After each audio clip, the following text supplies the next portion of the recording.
നമസ്കാരം. ഇത് എൻ്റെ ആദ്യത്തെ ലോങ് വീഡിയോ ആണ്. അപ്പോൾ ഇതിലെന്താ പറയാൻ ഉദ്ദേശിക്കുന്നതെന്ന് പറഞ്ഞിട്ടുണ്ടെങ്കിൽ, എനിക്ക് കുറച്ച് പരിമിതികളുണ്ട് ഒരു നല്ലൊരു ലോങ് വീഡിയോ ഒക്കെ ചെയ്ത് കൊണ്ടുവരാൻ വേണ്ടിയിട്ട്. പക്ഷെ എനിക്ക് ആഗ്രഹമുണ്ട് ലോങ് വീഡിയോസ് ഒക്കെ ചെയ്യണമെന്നുള്ളത്. പ്രശ്നം എന്നാ പറ്റുന്ന പറഞ്ഞിട്ടുണ്ടെങ്കിൽ, ഇവിടെ എനിക്ക് തോന്നുന്നത് നോയ്സിൻ്റെ പ്രോബ്ലം ഈ വീഡിയോയിൽ ഒരു ഇഷ്യൂ ആയിട്ടുണ്ടാവും. അപ്പോൾ നോയ്സിൻ്റെ പ്രോബ്ലം പരിഹരിക്കാൻ വേണ്ടിയിട്ട് ഞാനൊരു വീട്ടിൻ്റെ ഉള്ളിലങ്ങാട്ടും പോയിട്ട് ഇത് റെക്കോർഡ് ചെയ്യാമെന്ന് വിചാരിച്ചു കഴിഞ്ഞാൽ അത് വേറൊരു ഇഷ്യൂ ആണ്. കാരണം അപ്പം വിഷ്വലിൻ്റെ ക്വാളിറ്റി കുറയും.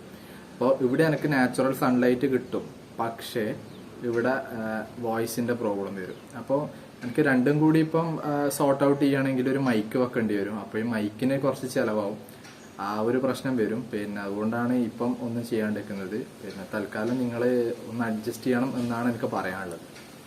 അപ്പോൾ നമുക്ക് നമ്മുടെ കണ്ടന്റിലേക്ക് കിടക്കാം.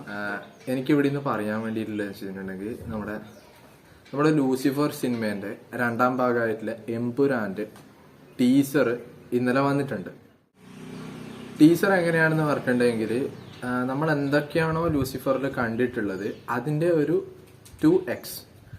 അതായത് പടം ഇറങ്ങിയില്ല, പക്ഷെ ഞാൻ ടീസർ വെച്ചിട്ട് പറയാണ്, കണ്ടെടുത്തോളം അതിൻ്റെയൊക്കെ ഇരട്ടിയാണ്. കാരണം ഒന്നാമത്തെ ഇതിന്റെ സ്കെയില് തന്നെ കൂടി. സ്കെയില് തന്നെ വലിയൊരു സ്കെയിലാണ്. അത് കുറെ ആൾക്കാർ പറയുന്നുണ്ട്, ഇന്ദ്രജിത്തെല്ലാം പറഞ്ഞിട്ടുണ്ട് സ്കെയില് വലുതാണ്.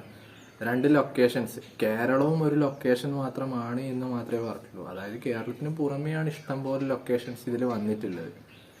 പിന്നെയുള്ളത് ഇതിൻ്റെ ഉള്ള സൗണ്ട് പരിപാടിയെല്ലാം അടിപൊളിയായിട്ട് ഫീൽ ചെയ്തിട്ടുണ്ട്. ആ ടീസറിന്റെ ലാസ്റ്റ് ഒരു ചെറിയൊരു പോർഷനിൽ ദീപക് ദേവ് നല്ല പണിയെടുത്തിട്ടുണ്ട്. കാരണം എന്തുകൊണ്ട് ദീപക് ദേവ് എന്നുള്ളൊരു ചോദ്യം പലർക്കും ഉണ്ടായിട്ടുണ്ടാവും. ടീച്ചർ പോയി നോക്കിക്കോ, അതിലുണ്ട്. ദീപക് ദേവ് ചില്ലറ പരിപാടിയൊന്നുമല്ല. ഇപ്പോഴത്തെ പുതിയ പിള്ളേരൊക്കെ ഉണ്ടെങ്കിലും ദീപക് ദേവ് അടിപൊളി തന്നെയാണ്. നല്ല അടിപൊളി മ്യൂസിക്കും പരിപാടി. പിന്നെ എല്ലാം കൊണ്ടും പരിപാടി ഭയങ്കര ഗംഭീരമായിട്ടുണ്ട്. പിന്നെ നമ്മൾ ഓരോ ഫ്രെയിമിൽ നിന്ന് അടുത്ത ഫ്രെയിമിലേക്ക് പോകുമ്പോൾ ഇപ്പം പറയുകയാണെങ്കിൽ അതിന്റെ സ്റ്റാർട്ടിങ് തൊട്ട് എൻഡിങ്ങിലേക്ക് പോകുന്തോറും നാട് കാണിക്കുന്നു, കുറച്ച് കാര്യങ്ങൾ കാണിക്കുന്നു. വയ്യ ഈ ഫ്രെയിമിന്റെ റിച്ച്നെസ് ഇങ്ങനെ കൂടി വന്നുകൊണ്ടിരിക്കുകയാണ്. നമുക്ക് എന്താ പറയണ്ടേ, ഒരു പൊട്ടിത്തെറിയല്ല. പഴയ ട്രെയിലറിലെല്ലാം കാണിച്ചൊരു പൊട്ടിത്തെറി, ആ ഒരു പരിപാടി ഇതിലും ചെറുങ്ങനെ റീക്രിയേറ്റ് ചെയ്യാൻ നോക്കിയിട്ടുണ്ട്. പക്ഷെ എൻ്റെ മോനെ, ആ സ്കെയിലും നല്ല പടം വെച്ചാൽ ശരിക്കും 5 ഹെലികോപ്റ്റർ അങ്ങനെ ആന്റണി പെരുമ്പാവൂർ കൊണ്ടു കൊടുത്തിട്ടുണ്ട് നാട്ടെ.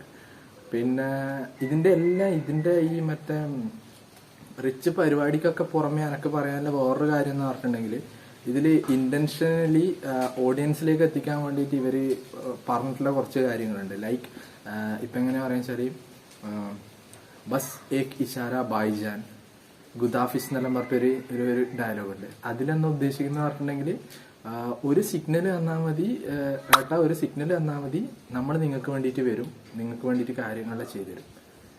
അത് ഒരു എന്താണ്, ലാലേട്ടന് വേണ്ടിയിട്ട് പൃഥ്വിരാജ് ലൂസിഫർ കൊടുത്ത പോലെ തന്നെ ലാലേട്ടന് വേണ്ടിയിട്ട് എഗെയിൻ പൃഥ്വിരാജ് ഒരു എമ്പുരാൻ തരാൻ വേണ്ടി വരും. നിങ്ങളൊരു സിഗ്നൽ തന്നാൽ മതി എന്നുള്ള രീതിയിൽ, അങ്ങനെ എനിക്ക് മനസ്സിലായിട്ടുള്ളത്. അതിന് അങ്ങനെ ഒരു അർത്ഥമുണ്ട്.